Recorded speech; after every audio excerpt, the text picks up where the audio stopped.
Bonjour, nous allons étudier ensemble la Sikha sur le deuxième Perek du Pirkei Avot, dans Chelek Yud Zayin de l'Écoute Sikhot. Et donc le Rabbi nous dit la chose suivante, Etav Masechet Avot, c'est marqué dans Pirkei Avot, dans Masechet Avot, Rabbi Shimon dit la chose suivante. Havei Zer B'Kriyat Shema ou Tefila. Fais attention à Kriyat Shema et à la Tefila. Une première chose. Deuxièmement, quand tu fais la prière, Alta Set Filat Rakva. Ne fais pas ta tefila comme quelque chose qui est comme une routine. Plutôt que ce soit une demande de miséricorde et supplier Hachem. Et troisièmement, ne te considère pas comme un rachat. 3 points. C'est vrai que là, on a besoin de comprendre. Est-ce qu'on a vraiment besoin d'un commandement, si on peut dire, d'un ordre, d'un Pirkei Avot? Pirkei Avot, c'est Milta des Chassidotes, ce sont des choses qui sont concernant la Chassidut, c'est-à-dire la Chassidut dans le contexte de Chazal, c'est les Fnei Meshoraten, des choses qui sont au-delà de la halakha. Est-ce qu'on a vraiment besoin de le dire dans Pirkei Avot, encore une fois, des choses qui sont là, la halakha? L'obligation de faire attention à une mitzvah tassé de la Torah. Ou à une mitzvah tassé de Rabbanan, même si c'est une mitzvah de Rabbanan, comme la Tefila, Shema, c'est d'Oraita. La Tefila, c'est des Rabbanan, en tout cas l'heure, comme le Rabbi dans la 5. La Déot et Mitzvah, Tefila et des Rabbanan, après les opinions que Tefila, c'est des Rabbanan. Malgré tout, c'est comme nous dire, il faut faire attention à écouter la Megillah ou à ne pas faire Moukseh Shabbat. C'est pas Pirkei Avot n'est pas là pour ça. Al-Khatkam, Vekama, Shte Mitzvot, Elu, à plus forte raison, ces deux mitzvot-là, qui ne sont pas juste des mitzvot. Kriyat Shema et Tefila. Shen Mitzvot, Ikariyot, Klaliot, Bavodat Hashem. Ce sont des mitzvot qui sont essentiels dans l'Avodat Hashem. Comme le Rabbi nous dit dans la 6, Kriyat Shema, il y en a Kabbalatam Malchut Shema. Shema, c'est l'idée de Kabbalatam Malchut Shema, et ce n'est pas la persidut, c'est l'agma, brachot, etc. Tfila, il y a Avodah Shebalev. Tfila, c'est une avodah du service du cœur. Donc, on parle de choses essentielles dans la tfila. Donc, je reviens dans le texte. Donc, est-ce qu'on a besoin vraiment d'avoir une Pirkei Avot, qui sont des chassita, des choses qui sont au-delà de la halakha basique, de dire attention à faire Hashma et la tfila. Bête, un autre problème qui ressemble au même problème-là qu'on a ici, dans la deuxième partie, qui est Kshata mitpalel, quand tu pries, Alta cette tefila trakva. Ne fais pas en sorte que ta tefila soit comme une routine. La rachamim et tachanim lifnamakom. Soit des rachamim, des tachanim, on supplie vraiment, on y met le cœur. Ma'o chidush kan à la Mishnah, en foresh masechet brachot. Qu'est-ce qu'on rajoute ici? Au-delà de ce qui est marqué déjà très clairement dans brachot, haoset tfilato kvan, tfilato tachanim. Quelqu'un qui fait cette tefila de manière routinière, qui fait que la tefila c'est une routine, cette tefila n'est pas vraiment des supplications à Hachem. Donc, on a déjà une Mishnah qui nous dit plus ou moins la même idée. Gemel. Quel est le lien entre le troisième point? Ne pas se considérer comme un rachat. Ne pas considérer comme un rachat. Pourquoi? Parce que si on se considère comme un rachat, on va se désespérer de faire tchouva. C'est-à-dire, on va abandonner, on va dire pourquoi, à quoi ça sert de faire tchouva. De toute façon, quoi qu'il arrive, je suis un rachat. Et on ne va pas s'empêcher de faire une autre avéra, parce qu'on dit de toute façon, c'est perdu. Donc, quel est le lien entre cette idée-là? Par rapport aux deux enseignements précédents, qui est qu'il faut faire attention à Shema et à la Tefila. Voilà le point de l'explication dans cette Mishnah. Les trois enseignements qu'on a dans cette Mishnah sont basés sur un point. Baal HaMaamar, l'auteur de cette Mishnah, qui nous dit ce suivant, qui est Rabbi Shimon ben Netanel.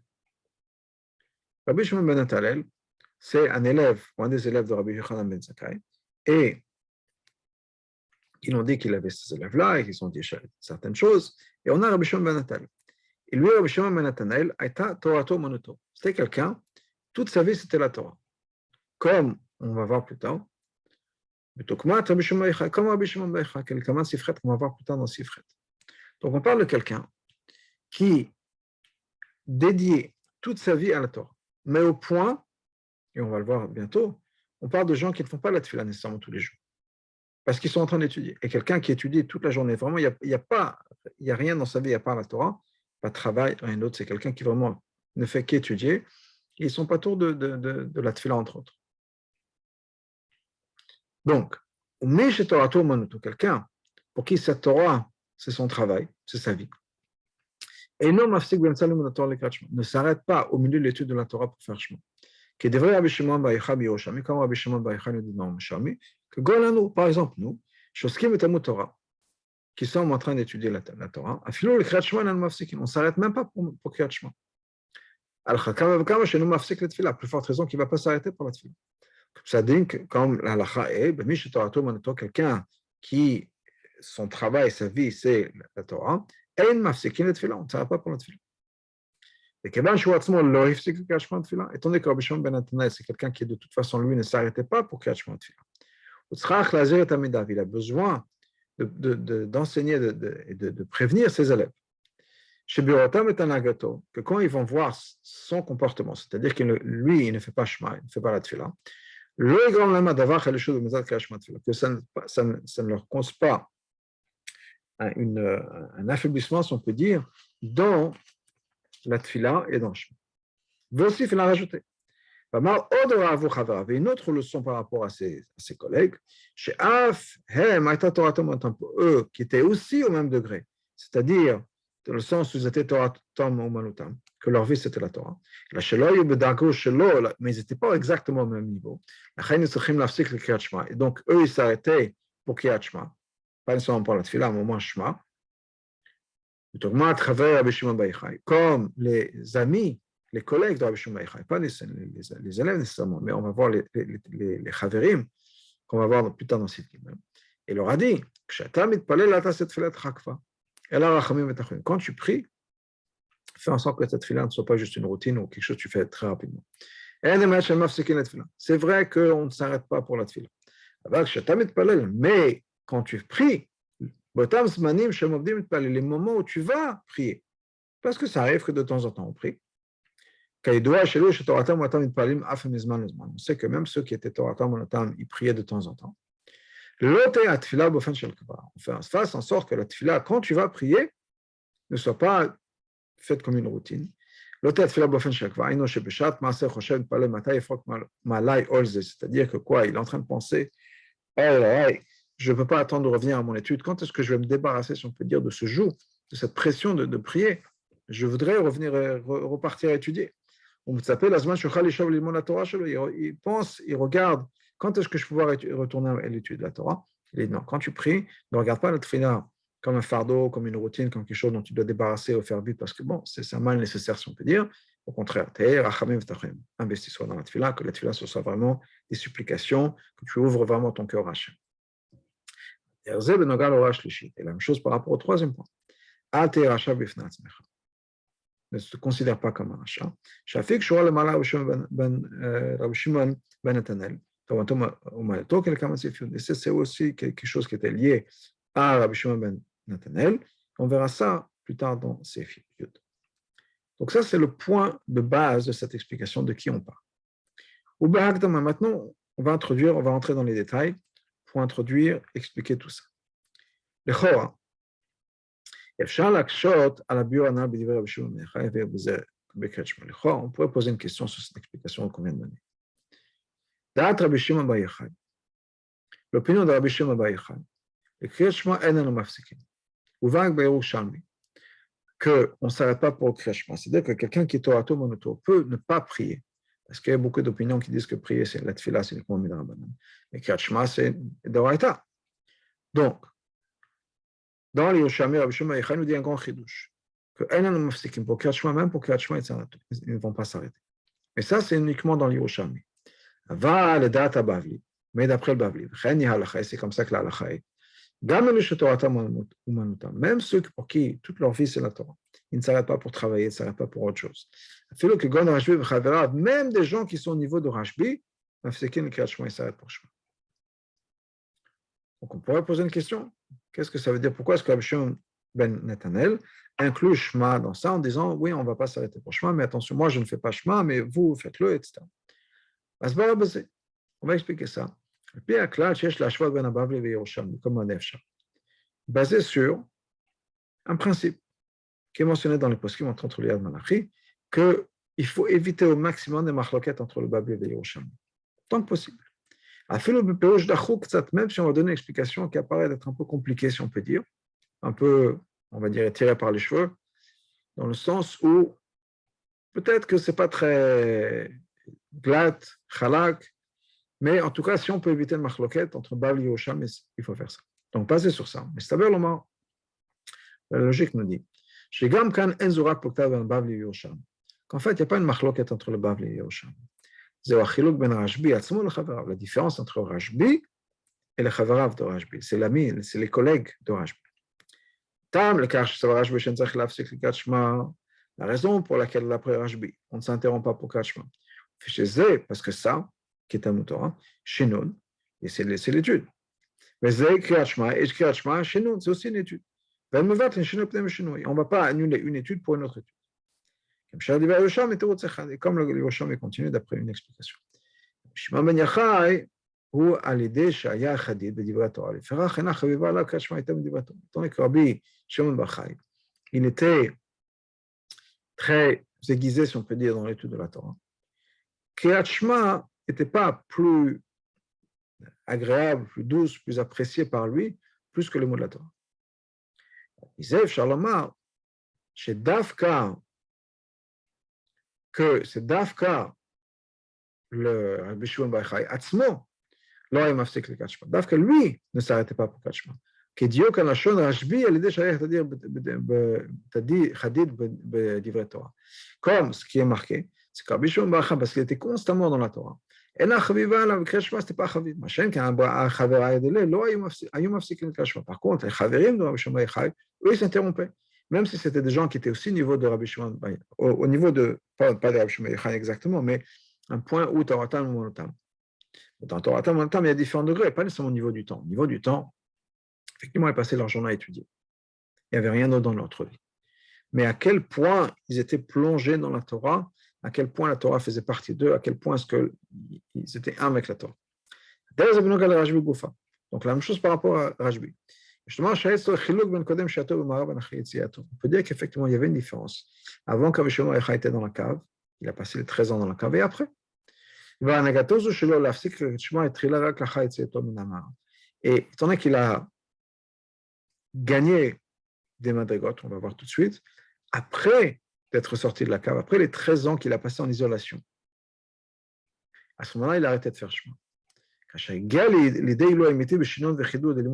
il arrive vraiment à cette mala, mais vrai, c'est-à-dire un point profond de l'étude de la Torah, de l'identification avec la Torah, de la fusion avec la Torah, qui c'est pas dans l'histoire dans Masechet Shabbat. Et donc, à ce moment-là, c'est à ce moment-là que pour lui, si on peut dire ça dans ces mots-là, Kriyat Shema a eu moins de valeur, si on peut dire, que l'étude de la Torah. Et je veux dire un mot, et je ne sais pas si c'est exact ou pas, mais il y avait quelque chose de particulier à Rabbi Shimon bar Yochai avec l'union qu'il avait avec la Torah, où il accomplissait tout par l'étude de la Torah. On connaît, c'est une histoire dans le Zohar, mais qui est ramenée dans les Mamarim de l'Akba Omer, que une fois le monde avait besoin de pluie, ils ont été voir Rabbi Shimon, les gens ont été voir Rabbi Shimon bar Yochai, ils lui ont demandé de faire en sorte qu'il y ait de la pluie. Et il a dit un mamar de Torah. Il a dit un enseignement sur le pasuk Kinematov Manaim Shavatachem Kamer. Est-ce que le mamar de Chassidou pose la question ou bien mettre l'accent sur le fait que d'habitude, les Tanaïm, quand on allait les voir pour demander qu'il y ait de la pluie, prière. Rabbi Shimon bar Yochai, pour lui, c'est passé par la Torah. Et pourquoi? Et encore une fois, je m'avance et j'espère que ce que je dis n'est pas un peu de vérité, un peu de valeur et de mérite. La tfila, c'est quoi? La tfila, c'est le moment où nous nous rapprochons d'Hachem. L'étude de la Torah, c'est quand Hachem se rapproche de nous, quand Hachem nous parle. C'est milmala le mata. La tfila, c'est milmata le mala. Quelle est la différence? La différence, c'est que la Torah medaberet bailonim, ou amazet betartum la Torah, et la manière dont Hachem voit le monde. Et la Torah parle dans les mondes supérieurs. Ça a aussi une application dans le monde physique. Mais on a un travail à faire pour nous d'accepter de prendre la Torah, de l'accepter si on peut dire, de faire en sorte que la Torah soit pour nous la réalité de toute chose. Qu'on voit le monde par les lunettes de la Torah. C'est-à-dire que si on arrive à faire ça, on voit le monde par les lunettes d'Hachem. Comme Hachem regarde le monde. Mais ce n'est pas toujours comme ça. La tfila, c'est le contraire. De quoi on parle dans la tfila? Des choses du monde, de la santé, de la parnassa, des choses qui nous touchent et qui nous parlent. Donc, à nous, à ce moment-là, la tfila, c'est le moment où nous, on parle avec Hachem. Et voilà, Hachem, dans ma vie, il y a un concept qu'on appelle la parnassa. Dans ma vie, il y a un concept qu'on appelle la santé. Dans ma vie, il y a un concept de toutes les choses qu'on aura besoin. Et donc, je me tourne vers toi. Et le fait qu'on se tourne vers Hachem, ça veut dire qu'effectivement, on comprend que Hachem est la source de toutes choses. Donc, dans ma vie, il y a un monde et j'ai besoin de ton intervention pour que le monde fonctionne comme j'ai besoin qu'il fonctionne. On se tourne vers Hachem parce qu'on comprend que Hachem est la source de tout. Mais c'est deux perspectives. Bien comme on dit des fois dans la Chassidut, Yichuda Ela, Yichuda Tata. Le Yichud de la Torah du monde, c'est que la Torah, le monde n'existe que par l'intermédiaire de la Torah.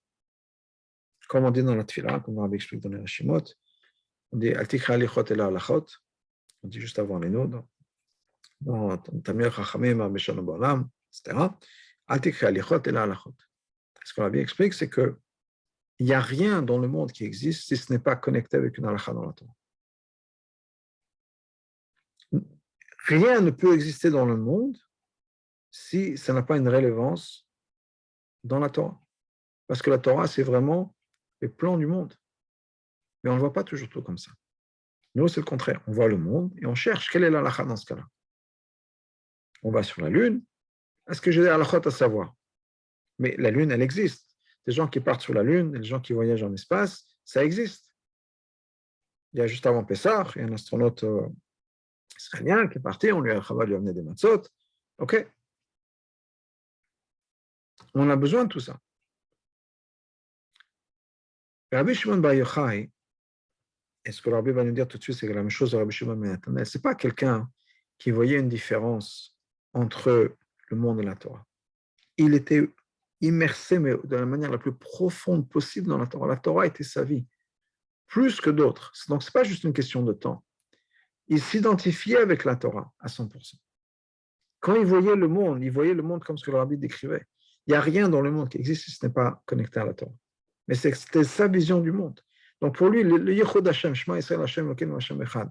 Et il faut penser aux quatre coins du monde, à l'unité d'Hashem. Il n'a pas besoin de dire le mot Shema Yisrael Hashem, Elokeinu Hashem Echad pour voir l'unité de la Torah. C'était comme ça qu'il voyait le monde.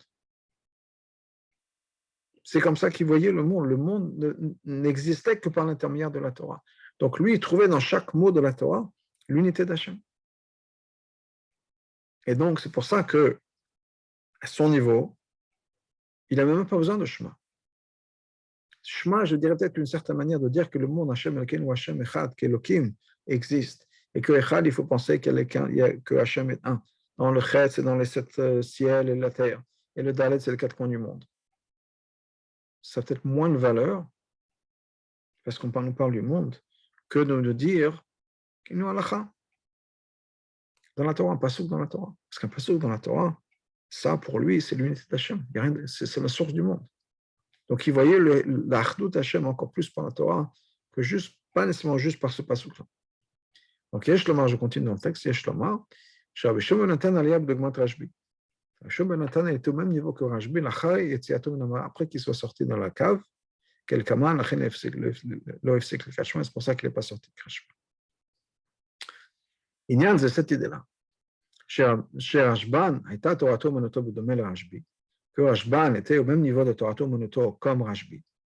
שזו הנקודה התיכונה בשלוש הוראות במשנה הזו. Et que ça, c'est le point commun et le fil conducteur de ces 3 leçons dans la Mishnah.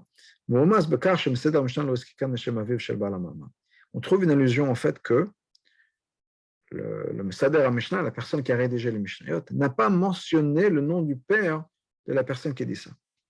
Haïnou, chez Rabbi Shimon ben Nathan b'shmo Amalek Eragi. Il n'a pas mentionné Rabbi Shimon ben Nathan comme on parle d'habitude, ou bien Rabbi Shimon Bar Yochai. Il a nakat Rabbi Shimon Stam, c'est juste marqué Rabbi Shimon.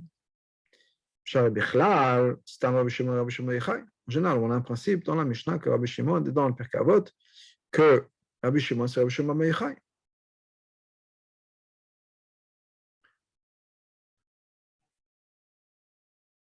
ואף על פי שבפשטות לא צריכה משנה לציין זאת בפירוש, même si, simplement, au niveau le plus simple, la Mishnah n'avait pas besoin de nous dire qui c'était, que c'était Rabbi Shimon ben Netanel. Pourquoi? Parce que c'est une Mishnah qui vient en continuation de ce qui est marqué un peu avant,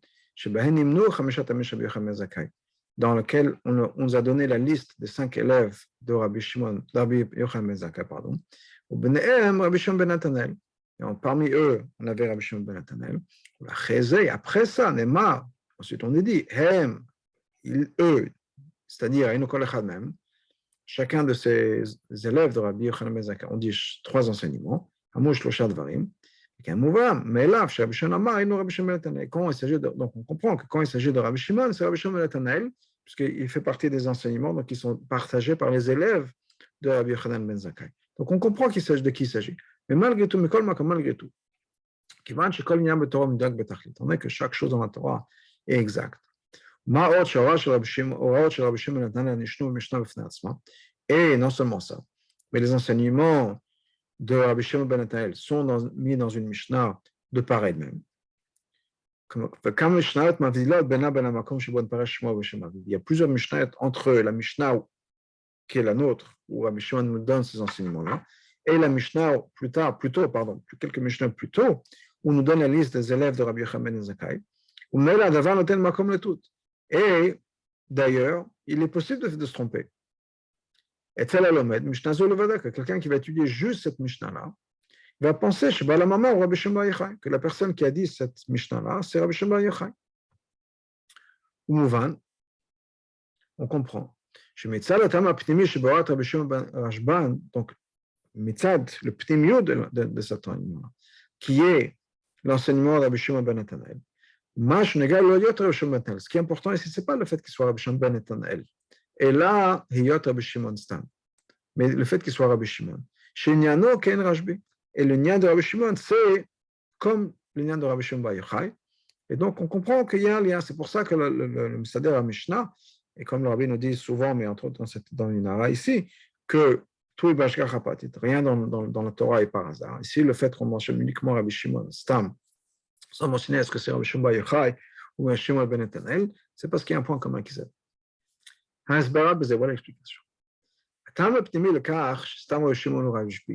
La raison pour laquelle, en général, on dit que Rabbi Shimon, Stam, quand c'est marqué Rabbi Shimon, c'est Rabbi Shimon bar Yochai. Parce que le mot Shimon, il vient du mot de Shmiya, en entendre. Qu'est-ce que ça veut dire entendre? Entendre, c'est comprendre, saisir quelque chose. Cette idée de Torato Monoto, qui est quoi? Un juif devient un avec la Torah. Au point la Torah devient son travail, ce qu'il est. Ça s'accomplit dafka, quand la compréhension qu'on a dans la Torah est complète. À ce moment-là, on devient un avec la Torah, comme c'est marqué dans Tanya. Une union extraordinaire qui n'existe nulle part d'autre. La personne devient un avec la Torah de tous les côtés. C'est une union, une fusion avec la Torah à 360 degrés. Et donc on comprend que tous les gens qui ont ce nom-là, Shimon, ont cette même qualité. De saisir la Torah, saisir la nekuda de la Torah. Kaidoa.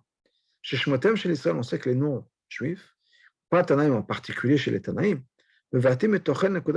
ça exprime leur avoda, l'idée de leur avoda, de ce qu'ils sont, leur mission sur terre. Chez Eshbaim, ou Baem Akopem, qu'ils ont, en tout cas peut-être que c'est caché, mais ils l'ont en eux, mais En Stam Rabbi Shimon. Chaque personne qui a le nom de Shimon a quelque chose un peu de lui de Stam Rabbi Shimon. Stam Rabbi Shimon, ça veut dire quoi? Qu'il a cette pureté de Rabbi Shimon. Et Rabbi Shimon bar Yochai, de Rabbi Shimon bar Yochai, Torah Monoto, quelqu'un qui est avec la Torah. C'est pour ça que la Mishnah ici n'a pas dit Rabbi Shimon ben Netanel. Il a dit Rabbi Shimon. Le fait que Rabbi Shimon ben Netanel a dit ça, c'est parce qu'il avait en lui la mana de Rabbi Shimon. Stam, c'est-à-dire Rashbi, Torah Monoto. Geder Torah Monoto. Ça veut dire quoi? C'est comment est-ce qu'on définit Torah Monoto? Aleph, c'est quelque chose qui est au niveau du temps. L'imoud la Torah, c'est l'étude de la Torah constamment, sans s'interrompre. On ne s'interrompt pour rien. Ou bien, Inyan Shieshno, Gam Limunadek le bâton. Point numéro 2, quelque chose qui existe aussi dans l'étude du Néglé. Moi, je m'attire au Rashbi Goufa, comme on voit chez Rashbi lui-même. Comme l'Interrabé nous dit dans Tanya, que même pendant les 13 ans qu'il a passé dans la cave, ce qu'il était occupé principalement, c'était l'étude des Mishnayot. Là, Sefer HaZohar, tu ne connais pas le fait qu'il ait récité ou résidé le Zohar ou les Tikkunim. Va à la Falpiken. Mais malgré tout, il t'a le Zohar, c'est marqué dans le Zohar. Ce n'est pas juste quelqu'un qui passe beaucoup de temps à étudier la Torah. C'est quelqu'un de ce qui la Shrina, que la Shrina n'a pas quitté toute leur vie. Ils sont une habitation pour la Shrina. On comprend de là. Le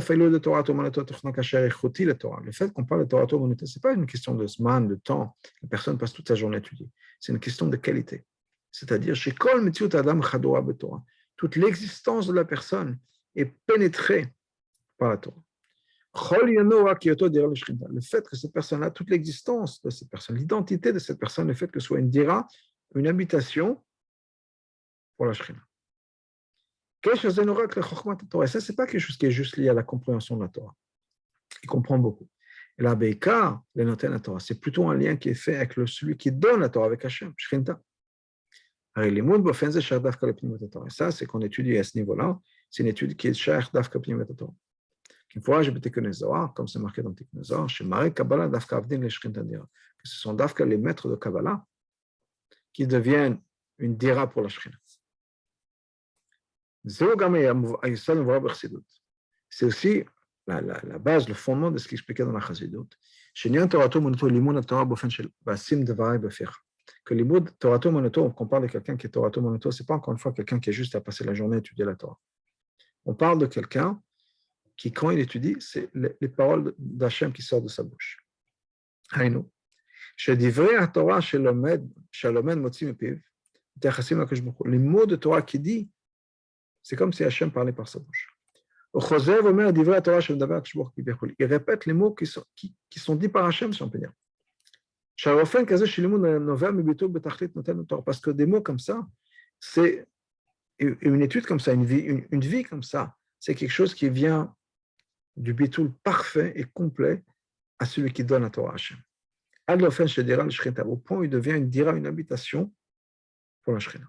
Donc, ce n'est pas juste un terme de quantité, combien d'heures il passe par à étudier.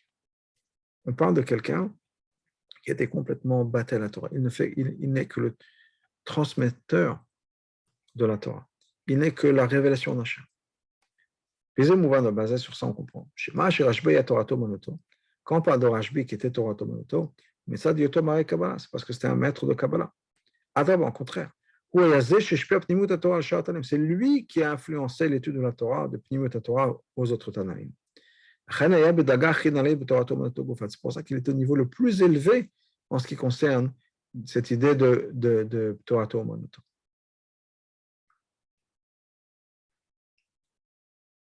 Juste, Hara 47, un point intéressant dans le deuxième paragraphe. Gam Torato shel Rashbi benigle, même dans le niglé de Rashbi, Shaita Torato Monoto, Pirush Kli shelo yedea pnimut b'chol pshuta alachot pshat shalom menze, Meshech Atzmut Rensof. Ça veut dire qu'il connaissait la pnimiut de chaque halacha. Et la pnimiut était exprimée, le fait qu'il était un avec Atzmut Hashem, c'était exprimé dans le niglé, à l'idée pnimut Torah, par le fait qu'il connaissait pnimut Torah, mais ça s'est révélé dans son niglé aussi. Al-Pizé, basé sur ça. On peut maintenant comprendre pourquoi est-ce que Rashbi ne s'est pas interrompu pour Kriyat Shema. Pour qu'on arrive à une madriga. Encore une fois, quand on étudie la Torah, c'est les mots d'Hachem qui sortent de sa bouche. Il faut être complètement battel, mais à 100% au divin, à Elokut. Comment est-ce qu'on fait ça d'habitude? On fait ça par la tefila, par Kriyat Shema. L'idée de Kriyat Shema, c'est Mesiut Nefesh. Donc on est prêt à donner sa vie pour Hachem. Là, Rajbi, mais Rajbi, en particulier après le temps qu'il a passé dans la cave. Il était constamment battel à Hachem. Comme il a dit lui-même, je ne suis qu'un signe, je suis que la représentation d'Hachem sur terre. De lui-même, il n'avait pas d'existence à lui. La seule existence, c'était le fait qu'il était un signe pour Hachem. Il était une personne qui était cette habitation pour la Shekhinah, mais au niveau maximal. Il n'y avait rien de lui en lui. C'est ce qui est marqué à Lav, Man bipnei Adon, Hava yedarashbu, qui est, qu'on parle dans le pasuk, Pnei Hashem, qui c'était Rabbi Shimon Bar Yochai. Parce que son existence, c'était la révélation d'Hachem. C'est pour ça qu'il n'avait pas besoin d'introduire Kriyat Shema. Pour que la Torah soit au niveau de Torah Moneto, il n'en avait même pas besoin. Il était tellement battel à Hachem que son étude de la Torah était déjà battel. Il n'y avait pas rien de lui dans cette étude de la Torah. Magmar מסופר, הנה סוד magmar, שרבי אלעזר בן ערך ביקש רשות מרבי יוחנן בן זכאי לחזור לפניו דבר אחד שלמדתני. Rabbi Elazar ben Arach a demandé la permission à Rabbi Yochanan ben Zakkai de répéter une chose que Rabbi Yochanan ben Zakkai lui enseigne. Le Maaseh Merkava, dans le Maaseh Merkava. L'achar shepatach Rabbi Elazar ben Arach. Donc Rabbi Elazar ben Arach a commencé. Darash, il a fait sa drasha, il a dit le mama. Yada esh min hashamayim, un feu descendu du ciel. Ensuite, la Gemara continue de raconter quoi? Rabbi Yossi Cohen, Rabbi Shimon Natanael Shamu al-Kach. Quand Rabbi Yossi Cohen et Rabbi Shimon Natanael ont entendu cette histoire, qui étaient aussi des élèves de Rabbi Yochanan ben Zakkai, afin patron de Maaseh Merkava, eux aussi ont commencé à faire une drasha de Maaseh Merkava. Et on a dit que ce jour-là, ils ont commencé à donner un shiur, ils ont fait un mamar sur l'idée de Maaseh Merkava. C'était un jour en été, dans le mois de Tammuz, pendant l'été. La terre a tremblé. Il y a eu un arc-en-ciel qui est apparu dans les nuages. Mais il y a une batkol est sortie vers moi. Mais quand de là, on voit que quoi? Chez Rabbi Shimon ben Natanael, Rabbi Shimon ben Natanael aussi était un kabbaliste. Maré Kabbalah. Au point où, quand ils ont parlé de Maaseh Merkava, ça a fait un changement dans la terre a tremblé. Mais il y a une voix du ciel qui est sortie qui a dit, c'est-à-dire que cette parole-là a ramené la Shekhinah ici. C'est quoi une bat kol? Une bat kol, c'est une révélation d'Hachem ici sur terre. Donc on la voit effectivement que ce Rashban était aussi au même niveau-là. Qu'il a pu causer une révélation d'Hachem ici sur terre, il était aussi derrière la Shekhinah. Et là, mais parmi tous les Tanaïm, donc apparemment de cette histoire, on voit qu'il n'était pas le seul. Il y avait deux, trois, Rabbi Yossi Cohen et le premier, Rabbi Elazar ben Arach, mais on voit qu'il y a quelque chose de particulier à Rabbi Shimon ben Natanael. Et c'est pour ça que lui ressemblait à Rajbi, c'est pour ça que c'est lui qu'on appelait Shimon. Rabbi Elazar ben Arach chazar b'dvarav v'nyan shel Rabbi Yochanan ben Zakkai limdeu, comme Tani. Rabbi Elazar ben Arach a uniquement répété un mamar ou quelque chose que Rabbi Yochanan ben Zakkai lui avait enseigné. L'homme a d'abord chez Chidesh Batzmi, il n'a pas dit un Chidesh de par lui-même. Même entre les deux, Rabbi Yossi Cohen et Rabbi Rashban, les deux ont fait un mamar, ils ont commencé patar, c'est quoi patar? De par eux-mêmes, c'est-à-dire qu'ils n'ont pas répété quelque chose. Patar, c'est-à-dire que c'est un Chidesh à eux, un enseignement à eux. En plus de ça, on connaît l'explication, quand on dit dans la Kabbalah, dans le Zohar, dans les Sfarim, que Patach Rabbi Shimon a ouvert, Kaïtse basé ou bien d'autres noms comme ça, c'est-à-dire qu'il a ouvert un nouveau tuyau, si on peut dire, pour la révélation d'Hachem, pour une nouvelle révélation. Et on voit qu'il y a une mala de Rabbi Shimon ben Natanael par rapport à Rabbi Yossi Cohen, même si l'histoire était passée avec les deux.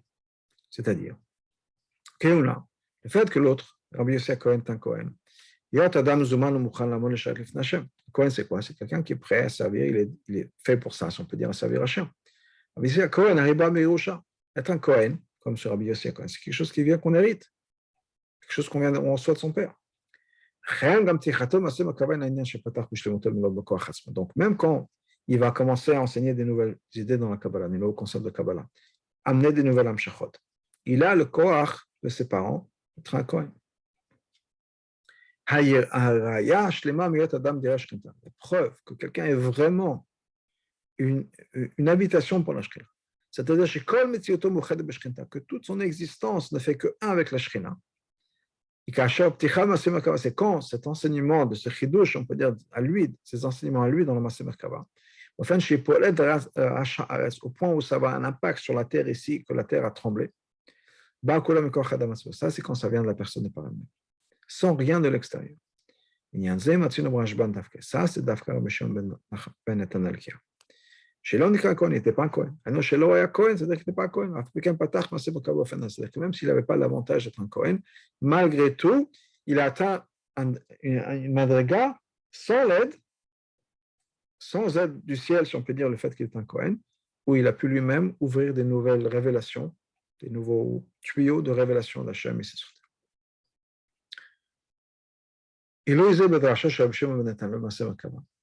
Cette mala qu'il y a dans la dracha de Rabbi Shimon ben Netanyahu, dans la Maaseh Merkava, biachas la Rabbi Eliezer ben Arach, par rapport à ce que Rabbi Eliezer ben Arach a dit,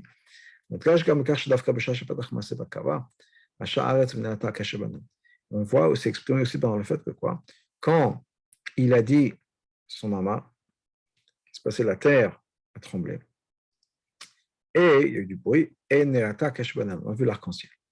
On fait c'est un miracle. Parce que c'était pendant l'été, l'époque du mois Tammuz. Et les nuages dont on a besoin pour avoir un arc-en-ciel, ce n'est pas quelque chose qui est normal en Israël. On a besoin d'expliquer la chose suivante. Il était avec moi, c'est marqué dans la Gemara. Voilà Rabbi Shua ben Levi, par rapport à Rabbi Shua ben Levi. Chez le Nirata Keshet Beyamar, on parle que quoi, à l'époque de Rabbi Shua ben Levi, l'arc-en-ciel n'est jamais apparu. Pourquoi?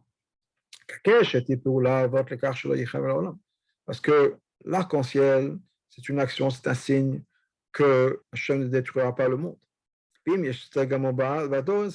S'il y a un tzaddik parfait dans la génération, on n'a pas besoin d'avoir ce signe-là. On sait qu'Hachem ne va pas détruire le monde. Quelle est la mala? Qu'est-ce qu'il y a de spécial en disant que quand il a dit son maman, il a révélé ces concepts de chassidut, il y a eu un arc-en-ciel. Un arc-en-ciel, c'est quelque chose de négatif, ce n'est pas quelque chose de positif.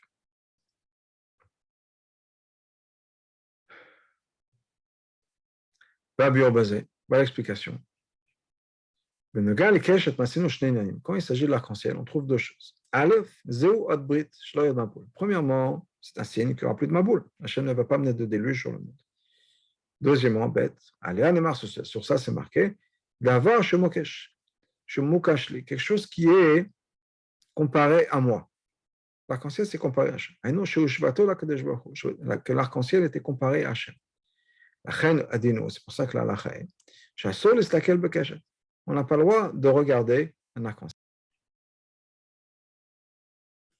Quelqu'un qui regarde l'arc-en-ciel, c'est quelqu'un qui ne fait pas attention à l'honneur d'Hachem. Parce que, encore une fois, l'arc-en-ciel est comparé à Hachem. Il y a un autre point qui est le point le plus important. Le forage de Maaseh Merkava, c'est écrit clairement dans la description de la Merkava d'Hachem. C'est bien ça qu'on parle. Que la Merkava, c'était quoi? Ça avait l'apparence de l'arc-en-ciel. L'arc-en-ciel qui est dans les nuages. C'est ça que la Merkava représentait. C'était l'apparence qui ressemblait à l'honneur d'Hachem. Donc, on voit que c'est une révélation dans la Shekhinah. Quand on parle d'une révélation de l'arc-en-ciel est apparu, c'est quoi? C'est comme si la Merkava elle-même est apparue. C'est une révélation qui a causé le fait qu'il y ait une révélation de l'arc-en-ciel.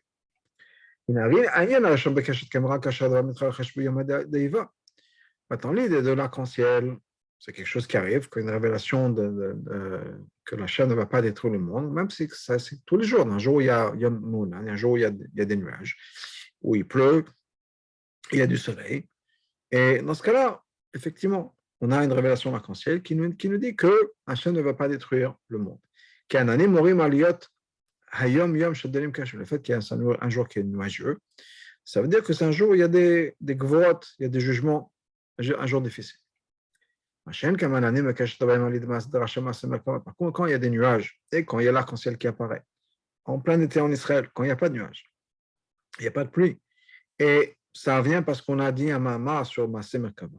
Ce n'est pas un signe pour nous dire non, vous inquiétez pas, même si c'est un jour de jugement, Hachem ne va pas détruire le monde.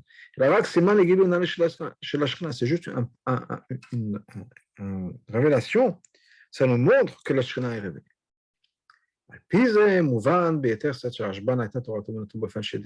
Donc on voit à quel point Rashban et Shimon ben Netanyael était quelqu'un qui avait Torah monotone d'une manière où il dirait la Shekhinah, il était capable par ses mots de révéler la Shekhinah.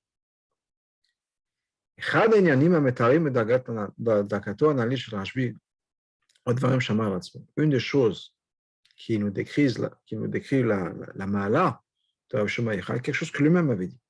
Je peux protéger le monde entier du jugement. En fait, que tout le monde va passer le jugement. Et qu'est-ce qui fait que Rashbi ne pouvait pas faire ça? Parce qu'il était Torah Monoto. Donc,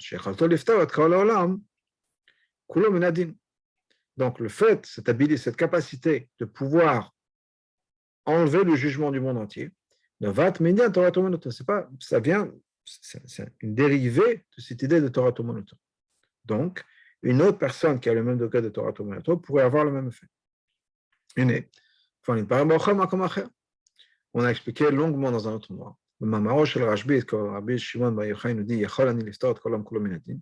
qu'il pourrait donc protéger le monde entier du jugement. Ce n'est pas juste parce qu'il pouvait influencer les gens dans sa génération à faire tchouva. C'est facile, si on peut dire. Son mérite était tellement fort, sans même regarder les fautes de la génération. Il peut lui-même souffrir toutes leurs fautes et les protéger du din. Sans que eux, les gens fassent tchouva. Dans leur état à eux, ils peuvent ne pas être plus jugés. Étant donné que l'étude, cette manégane de Torah Monoto de Rashban était le même niveau que Rashbi. Et donc lui-même avait cette même idée-là. Il avait la capacité de protéger le monde entier du jugement. Maintenant, pour comprendre le troisième point dans la Mishnah, ne te considère pas comme un rachat. On peut voir comment c'est lié les jetés à commentaires à deux points qui ont été mentionnés avant dans la Mishnah. Dafka parce que Rashban était à un niveau de Torah Monoto, similaire à Rashbi. Puis comme c'est exprimé dans les deux premiers enseignements de la Mishnah. Et donc, à cause de ça, il pouvait protéger toute sa génération. Et il a souffert leurs fautes. Et sur Bazara, donc il leur dit attention, ne te considère pas comme un rachat. De manière générale. Quelqu'un qui se considère comme un rachat. Et donc, il ne va pas faire de tchouva. Pourquoi? Parce qu'il se dit à quoi ça sert. De toute façon, quoi qu'il arrive, je serai un rachat. Dans ce cas, quel est le résultat? Le résultat est que, on dit que c'est bien pour les Juifs d'être pauvres. C'est-à-dire, on le fait souffrir. Ça brise son existence et ça pousse la personne à faire tchouva.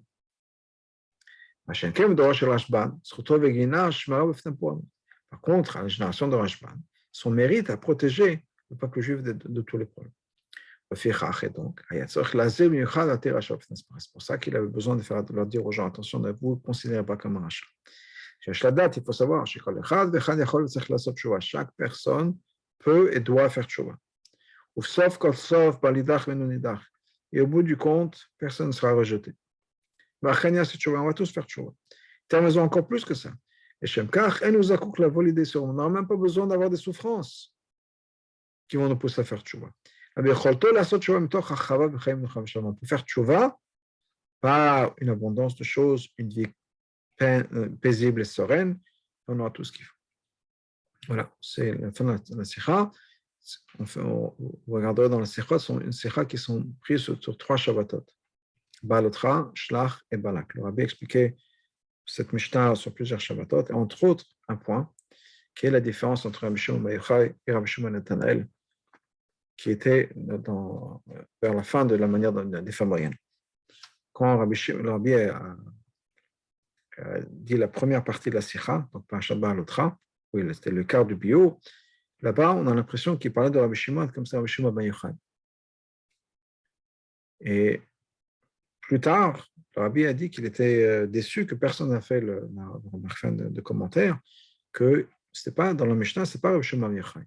Même si c'est vrai que Stam Rabbi Shimon, c'est Rabbi Shimon Bar Yochai, mais ici, il s'agit de Rabbi Shimon ben Netanel, et personne n'a rien dit. Quand le Rabbi a donné tout un bio que c'est Rabbi Shimon Bar Yochai, les Mitzatorato, Manoto, etc., personne n'a rien dit. Donc, le Rabbi a redonné un autre bio, qu'en fait, il s'agit bien de Rabbi Shimon ben Netanel. Et donc, le Rabbi expliquait le lien entre Rabbi Shimon ben Netanel et Rabbi Shimon Bar Yochai, que les deux étaient Madagat de Torato, Manoto. Voilà.